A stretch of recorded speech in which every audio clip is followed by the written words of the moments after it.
తెలంగాణలో టీడీపీ మూతపడుతుందంటూ కొందరు దుష్ప్రచారం చేస్తున్నారని అన్నారు ఆ పార్టీ నేత రావుల చంద్రశేఖర్.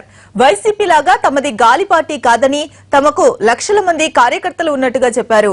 ఇలాంటి ఆటుపోట్లను టీడీపీ ఎన్నో చూసిందని, త్వరలోనే పుంజుకుంటుందనే ధీమాను వ్యక్తం చేశారు. ప్రజలు కరువుతో అల్లాడుతూ ఉన్నా, రైతులు వలసపోతూ ఉన్నా కేసీఆర్ ప్రభుత్వం పట్టించుకోవడం లేదని విమర్శించారు రావుల. మరి మీకున్న సమర్థత లేకుంటే అసమర్థత మాకు తెలియదు, కానీ తెలుగుదేశం పార్టీ కార్యకర్తల బలంతోనే ఉన్న పార్టీ.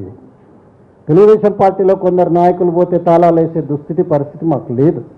తెలుగుదేశం పార్టీ గట్టి పునాదుల మీద ఎన్టీ రామారావు గారు 1982 మార్చి 29న ప్రారంభించిన ఈ పార్టీ అనేక గాలివానలను తట్టుకొని నిలబడింది.